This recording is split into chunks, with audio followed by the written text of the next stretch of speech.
오늘 이 본문은 예수께서 광야에서 시험을 당하시는 본문입니다. 굉장히 유명한 말씀이죠.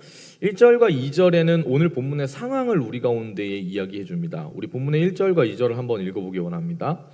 그 후 예수께서 성령에 이끌려 광야로 가셔서 마귀에게 시험을 받으셨습니다. 40일 밤낮을 금식하신 후에 예수께서 배가 고프셨습니다. 자, 본문은 그 후라는 단어로 시작합니다. 개역개정에서는 그때라고 쓰여져 있는데요, 이것은 바로 앞부분에 대한 부분을 얘기해 주는 겁니다. 이 바로 앞에 어떤 사건이 기록되어 있냐면 예수님께서 세례 요한에게 세례를 받으신 그 이후에 이 일이 일어났다는 것을 알려주는 것이죠. 이 부분에서 예수님께서 성령에 이끌려 광야에 가셨다는 것은 예수님의 잉태와 그리고 세례 받으신 것과 더불어 이 시험도, 지금 예수님께서 광야에서 받으시는 이 시험도 하나님의 계획과 성령님의 인도하심 가운데 있다는 것을 알게 해줍니다. 사랑하는 여러분, 우리는 때때로 하나님이 살아계신지, 그 주님이 나를 사랑하시는지에 대한 고민들을 할 때가 있습니다. 시험이 오고 환난이 올 때에 믿음을 지키는 것은 쉽지가 않죠. 하지만 오늘 본문은 우리에게 두 가지를 알게 해주는데, 예수님께서도 일시적인 상황이지만 시험을 받으셨다는 것, 그것을 첫 번째로 알려주고요. 두 번째는, 그리고 우리 눈에 보이지 않는 이 영적 전쟁 속에서 우리는 알 수 없지만 이 모든 상황들이 이미 다 하나님의 손 안에 있다는 것을 우리에게 알려주는 것입니다. 우리의 눈앞에는 당장 사단이 보이고 환난이 보이고 시험이 보이지만 이 모든 것은 성령의 역사 안에서 통제되어지고 이루어지고 있다는 것이죠. 그래서 오늘 이 본문의 메시지를 좀 정확하게 알고 지나갈 필요가 있는데요, 시험 받으실 이유가 없으신 주님이 오늘 이 시험을 받으시는 것에 대해서 우리가 알아야 합니다. 이 시험의 정확한 원인과 이유가 무엇이다라고 딱 부러지게 얘기할 수는 없습니다. 하지만 확실한 것은 이것은 마치 우리에게 어떤 메시지를 주는 거예요. 예수님의 어떤 적극적인 태도. 여러분, 예수님의 사랑은 소극적이고 예수님의 사랑은 감추어져 있는 것이 아닙니다. 적극적이고 우리 가운데 드러나는 것이죠. 지금 이 시험을 왜 받으시는가? 정확한 이유는 알 수 없지만 사랑하기 때문에 우리를 위해 이 길을 걸으셨다는 것을 알 수가 있는 것입니다. 예수님께서는 그저 딱 필요한 것만 내어주고 끝을 내시는 분이 아니셨습니다. 우리에게 하나님과 그 단절된 부분에 죄로 말미암아 온 사망의 그 문제만 해결하고 구원만 딱 주시면 그러면 되는 거잖아요. 그런데 이 시험을 당하시는 겁니다. 왜? 우리를 사랑하시기 때문에. 온몸으로 온 삶으로 우리와 같이 오시고 우리의 힘겨운 삶을 그대로 살아가시고, 그리고 본문에서처럼 시험 받으시는 것입니다. 그러므로 사랑하는 여러분, 우리가 시험당하고 우리가 고난 가운데 있을 때 예수님께서 우리를 이해하실 수 있다는 것을 알아야 합니다. 왜냐하면 그분도 시험 받으시고 고난 가운데 있으셨기 때문이죠. 여러분, 오늘 예수님의 상태는 사실 좋지가 않습니다. 40일을 밤낮으로 금식하신 이후에, 그러니까 너무나 약해져 있는 타이밍에 사단의 시험이 훅 하고 들어온 것이죠. 사단은 우리의 영적 아킬레스건이 무엇인지를 안다는 것입니다. 건드리면 바로 넘어지는 딱 그거 말입니다. 그거를 심지어는 우리가 약해져 있는 상태에 딱 그때의 가장 연약한 부분을 치고 들어오는 게 사단입니다. 본문은 오늘 예수님의 상황을 정확하게 알려주는데 배가 고프셨다라고 알려주는 것이죠. 예수님은 완벽한 인간으로 우리 가운데 오셨습니다. 우리와 똑같은 몸을 입으셔가지고 오신 것이죠. 여러분, 40일 금식기도 해보셨습니까? 저는 안 해봤어요. 앞으로도 안 하고 싶습니다. 근데 40일 후에 어떨까요? 정상적이지 않지 않을까요? 근데 그 상황에 배가 고픈데 사단이 오는 거예요. 이 40일의 금식은 이스라엘 민족의 광야 생활을 떠올리게 합니다. 이스라엘 민족이 사실 가나안을 향해 가는 그 기간이 40년이 걸렸는데 40년까지 걸릴 필요가 없었죠. 근데 왜 40년을 돌아가냐? 그들의 불신앙과 하나님을 향한 믿음 없는 그 모습으로 인해서 짧게 갈 수 있는 그 시간들이 40년으로 불어나게 된 겁니다. 이스라엘은 그 시험 가운데에 틀렸지만, 실패했지만 예수님께서는 오늘 우리 가운데, 사실 그 이스라엘 모습이 우리의 모습이잖아요. 우리도 연약해서 늘 실패하고 떨어지고 어려운 상황 가운데 있는데 어떤 모범 정답지를 보여주시는 겁니다. 시험이 올 때 너희가 이렇게 행해야 한다. 너희가 이렇게 하면 이겨낼 수 있다. 그 방법을 오늘 예수님께서 알려주시는 것이죠. 주님께서 어떻게 이 시험을 이겨내셨는지를 볼 수가 있는 것입니다. 그리고 그대로 우리의 삶 속에서 이 시험의 답과 동일한 어떤 답을 제출하기만 하면 그럼 어떻게 될까요? 승리하게 되겠죠. 사랑하는 여러분, 사단이 예수님께 주었던 첫 번째 시험은요, 돌들이 빵에 되게 하라는 것입니다. 3절 4절입니다. 한번 읽어볼게요. 시험하는 자가 예수께 다가와 말했습니다. 당신이 하나님의 아들이라면 이 돌들에게 빵이 되라고 해보시오. 예수께서 대답하셨습니다. 성경에 기록됐다. 사람이 빵으로만 사는 것이 아니라 하나님의 입에서 나오는 모든 말씀으로 산다. 자, 사단은 여기서 시험하는 자라고 이야기합니다. 이 시험하는 자가 예수님을 향해 날카롭게 준 질문의 핵심, 이 시험의 핵심은 두 가지입니다. 첫 번째는 뭐냐면 당신이 하나님의 아들이라면 이라고 얘기하는 이 부분이고, 두 번째가 이 돌들에게 그렇다면 빵이 되라고 해보라는 것입니다. 이 첫 번째 시험이 우리에게 보여주는 것은 무엇입니까? 우리가 흔들리는 것은 물질과 돈으로 인해 많은 순간 흔들린다는 것을 보여주는 것입니다. 사랑하는 여러분, 보통 때의 우리들, 보통 때의 그리스도인이라면 그런 티가 나지 않죠. 그런데 오늘 예수님이 굶주리셔서 배고프셨던 것처럼 먹고 사는 문제가 불안해지는 어떤 그런 상황, 우리의 어려워지는 그 상황이 우리 삶 속에 일어날 때 우리는 시험에 빠지고 큰 의문을 가지게 되는 겁니다. 괜찮은 상태일 때는 문제가 없는데 좀 안 좋아지면 우리 가운데 시험이 드는 거예요. 그때의 의문의 핵심은 무엇입니까? 바로 나는 하나님의 아들인가? 나는 하나님의 자녀인가? 라는 질문이 들어오는 겁니다. 이 정체성에 대한 부분이 여러 다른 질문들로 위장해서 우리 가운데 찾아오는데, 가장 많이 찾아오는 위장된 질문 중에 하나가 하나님은 과연 나를 사랑하시는가? 하나님은 이 상황 속에서도 나를 붙들어 주시는 분이신가? 이거를 따지게 된다는 겁니다. 사랑하는 여러분, 생각해보면 우리의 시험은 늘 물질에 있습니다. 그런데 늘 채워지지 않고 불안하고 풍족하지는 않지만 솔직히 말해서 입에 풀칠을 못하고 산 적은 사실 없지 않아요? 없습니다. 근데 사단은 우리 가운데 늘 이렇게 충동질을 하는 거예요. 우리 눈에 보기에 복권 당첨된 것 같은 그런 일은 없었지만 하나님께서 늘 그분의 자녀를 돌보셨는데 사단이 지금 그 관계를 늘 망치려고 합니다. 그리스도인은 먼저 그 나라와 의를 구해야 하는 존재들이죠. 그런데 우리에게 이렇게 얘기하는 거예요. 먼저 배불리 먹은 후에 그것들을 구해라. 하나님 나라와 의를 구하고 너희 줄임배를 채워라가 아니라 너희 줄임배를 채우고 하나님 나라를 구하면 되지 않냐. 이게 얼핏 듣기에 괜찮아 보이거든요. 그런데 순서가 중요한 겁니다. 그리고 이 순서가 잘못될 때 그리스도인들이 그 시험 가운데에 탈락하게 되는 것이죠. 마음의 힘듦과 어려움이 그때부터 시작됩니다. 여러분, 우리 주님께서는 이 시험을 말씀으로 이겨내십니다. 예수님 말씀의 사람이셨고 예수님 그분 자체가 하나님의 말씀이셨죠. 그래서 우리가 믿는 성도들이 세상 가운데 나갈 때 실력이 필요하다는 것을 알 수가 있습니다. 이 실력이 없으면 넘어질 수밖에 없는데 그리스도인에게 실력이라는 것은 말씀을 아는 것이 실력입니다. 말씀을 사모하고 말씀을 바라고 말씀을 꿈꾸어야 하는 것이죠. 그래야 사단이, 세상이 우리를 향해 거세게 몰아칠 때 말씀의 능력으로 이겨낼 수가 있게 되는 것입니다. 말씀이 있으면 흔들리지 않게 되는데, 우리가 예수님을 생각할 때 중요한 것이 말씀을 통해 예수님과 관계하고 사귄다라는 것입니다. 여러분, 예수님은 부적이 아닙니다. 주님은 진리의 요술램프가 아닙니다. 우리에게 주님은 떡을 만들어주는 마술사 같은 메시아가 아니라 우리를 죄에서 건져 생명을 주시고 우리와 함께 사귐 가운데 있길 원하시는 하나님이신 것이죠. 물질이 복이 아니라 우리에게 참된 복은 하나님이신 줄 믿습니다. 그러므로 말씀 가운데 나아가 그 참된 복이신 하나님을 바라보는 저와 여러분 되길 축복합니다. 사단이 예수님께 주었던 두 번째 시험은 무엇이냐면 성전 높은 곳에서부터 뛰어내리라는 것입니다. 5절에서 7절까지를 한 목소리로 읽어보겠습니다. 그러자 마귀는 예수를 거룩한 성으로 데리고 가서 성전 꼭대기에 세웠습니다. 마귀가 말했습니다. 당신이 하나님의 아들이라면 뛰어내려 보시오. 성경에 기록됐소. 하나님이 너를 위해 천사들에게 명령하실 것이다. 그러면 천사들이 손으로 너를 붙잡아 내 발이 돌에 부딪히지 않도록 할 것이다. 예수께서 마귀에게 대답하셨습니다. 성경에 또 기록됐다. 주 내 하나님을 시험하지 말라.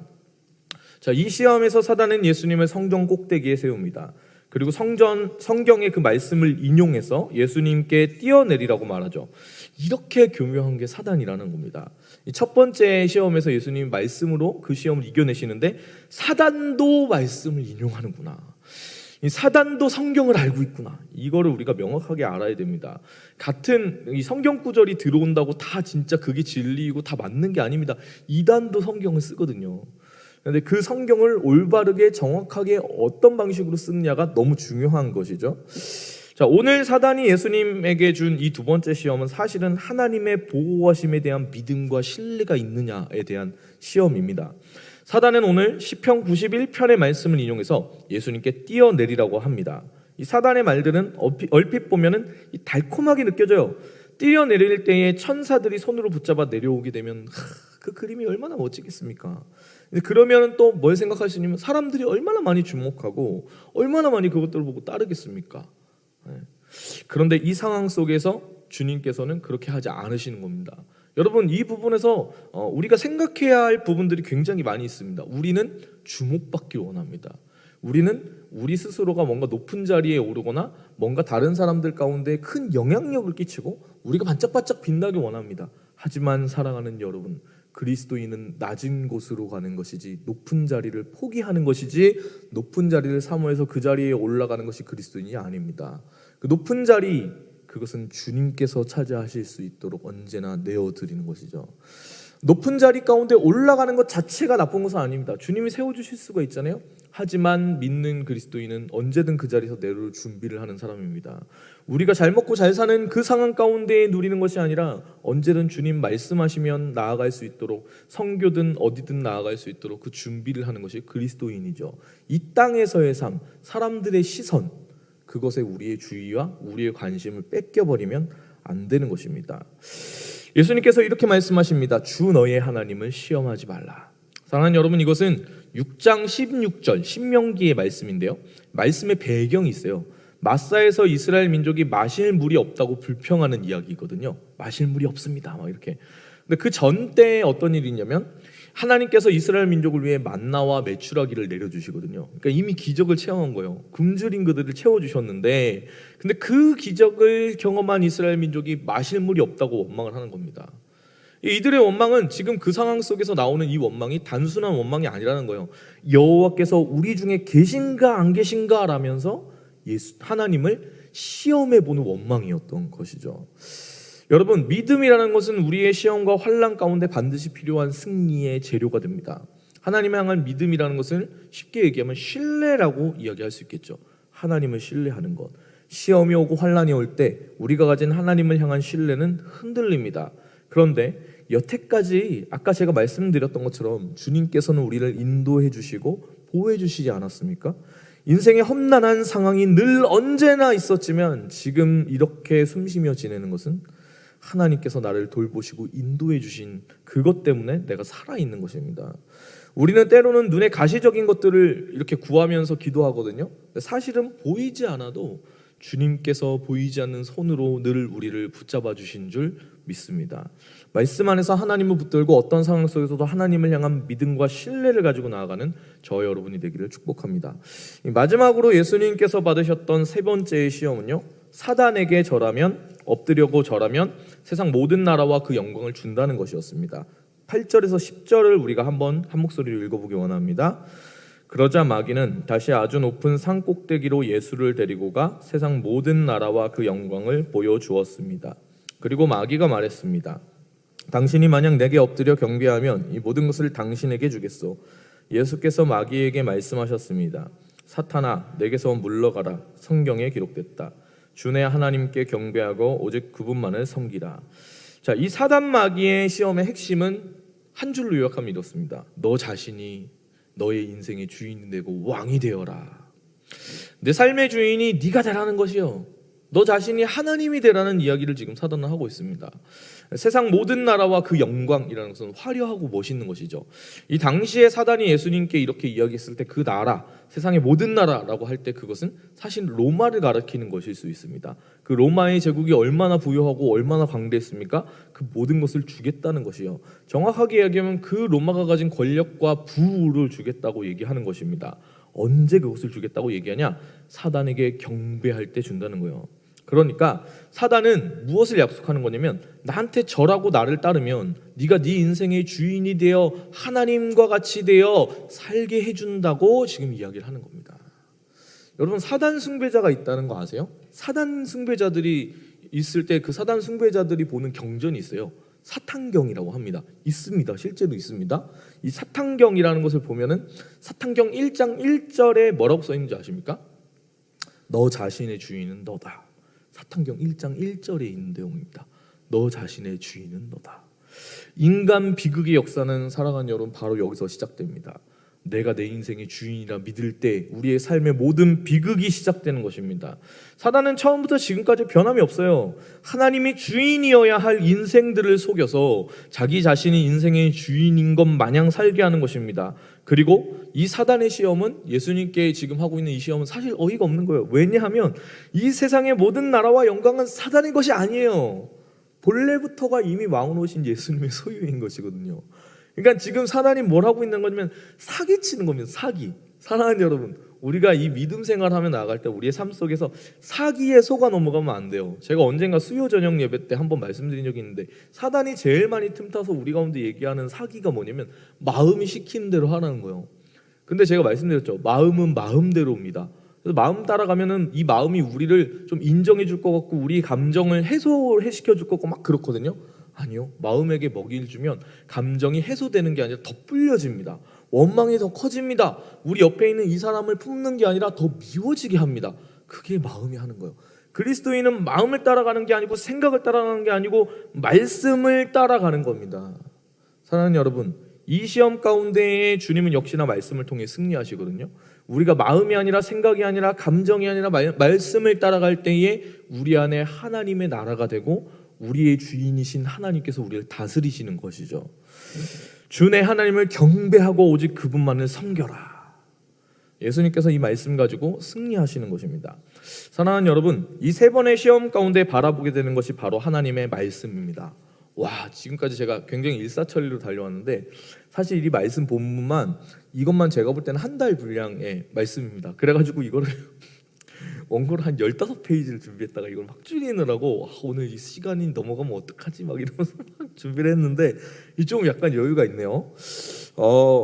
시험 가운데 바라보게 되는 중심이 뭐냐면 하나님의 말씀. 여러분, 새해가 지나고 아직 한 달이 지나지 않았습니다. 이 새해인지도 모르게 새해가 왔는데 어떠세요? 이 한 달 지내보고 있는데 작년이랑 별반 다를 거 없거나 더 우울하다거나 더 힘들어요 목사님 이렇게 얘기하는 사람들이 너무나 많습니다. 너무나 많습니다. 새해인 줄도 모르겠다는 거예요. 뭐 달라진 것도 아니고 더 안 좋아지고 있다는 거예요. 힘듭니다, 여러분. 그런데 우리가 하나님의 말씀에 대한 부분은 이 시기에 붙잡아야 하는 것이죠. 우리가 하나님 말씀 가운데 나아가면 그 말씀은 우리 영혼 가운데 새겨지는 줄 믿습니다. 우리가 말씀을 볼 때 읽고 까먹는 것처럼 생각될 때가 있거든요. 난 말씀을 잘 기억되지 않아요. 여러분, 그렇게 얘기할 수 있지만 당장은 이게 이해되지 않거나 기억되지 않더라도 그 말씀이 언젠가는 내게 시험과 환난이 올 때 그것들을 이길 힘이 되어서 불쑥 나타나게 되는 거예요. 그 말씀으로 내 안에 채워져 있으면 어느 순간 하나님의 그 한 말씀이 내 안에 나도 모르는 사이에 불쑥 튀어나와서 나를 붙잡아 줍니다. 성 어거스틴이라고 말할 수 있는 사람이 방탕한 삶을 살다가 돌아오게 됐던 결정적 계기도 어머니의 기도와 갑자기 불현듯이 성경책을 폈는데 그 하나님 한 말씀이 자기에게 떠올라서 회심하게 되는 거거든요. 특별히 내가 은혜 받은 그 말씀, 그 한 말씀은 여러분, 우리가 은혜 받았다라고 생각하는 그 목사님의 설교 때 들었던 그 말씀 한마디 있잖아요.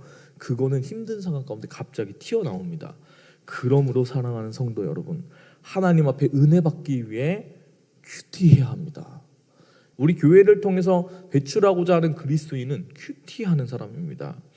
그냥 눈으로 여러분 보고 지나가는 것이 아니라 이 말씀을 하루에 한 장이라도 읽어야 되는데 그냥 눈으로 지나가면 진짜 그냥 잊혀지거든요. 근데 그 안에 은혜 받기 위해서 보는 그것이 큐티입니다. 말씀이 내게 생명이 되어 부어진다라는 믿음으로 말씀을 보는 것이죠. 오늘 내게 하나님이 주시는 이 한 말씀이 있다. 오늘 하나님이 내게 주시는 그 사인, 그 메시지, 그 말씀을 내가 받겠습니다라는 그 생각으로 깊이 보아야 하는 것이죠. 그렇게 말씀을 보면 여러분 어떤 일이 벌어지면 기가 막히게 내 삶을 인도하는 하나님을 만나게 됩니다. 하루하루가 쌓이면 어느 순간 하나님이 오늘 이 말씀 내게 이렇게 이것 때문에 주셨구나 이거를 알게 돼요. 그럼 그 순간 하나님을 만나게 되는 것이죠. 사랑하는 여러분, 큐티를 할 뿐만 아니라 목사님들의 설교 말씀 가운데에 여러분들의 모든 주의를 집중하셔야 됩니다. 은혜 받아야 되기 때문에 그래요. 사랑하는 여러분, 목사라는 것은요, 말씀 보고 은혜 받는 것이 직업인 사람들이요, 그 받은 은혜를 나눠야 하는 것이 목사라는 사람들이죠. 그 말씀을 전하시는 목사님을 여러분 사랑하고 존경하면 복을 받게 됩니다. 어떤 복입니까? 말씀이 은혜가 되는 복, 말씀이 들려지는 복, 그 말씀이 나를 살게 하는 복을 여러분이 누리게 된다는 거예요. 이 목사님들의 관심은 딱 한 가지밖에 없어요. 우리가 인생 살아갈 때 힘들고 어려운 부분들이 있죠. 여러분들이 가진 그 힘든 고난과 시험 가운데 있을 때 격려해주고 응원해주고 그 이야기들 듣고 싶습니다. 함께 기도하고 싶습니다. 우리는 사람이기 때문에 여러분들의 마음과 그 고충과 그 어려움 다 알 수 없어요. 하지만 기도하는 겁니다. 성령 하나님, 우리 성도님들 한 분 한 분의 그 삶과 모든 마음의 생각과 그 시험 가운데 있는 어려움을 다 아시는 주님께서 말씀으로 우리 성도님들 한 분 한 분 오늘 삶을 붙들어 주시옵소서. 그래서 말씀드리는 거예요. 말씀 가운데 나아가서 그 말씀으로 인해 승리하신 예수님처럼 여러분 그 삶 하루하루 가운데 승리하는 은혜를 충만히 누리는 하늘의 소망을 두고 믿음의 선한 싸움을 살아가는 저와 여러분 되시기를 간절히 축복합니다.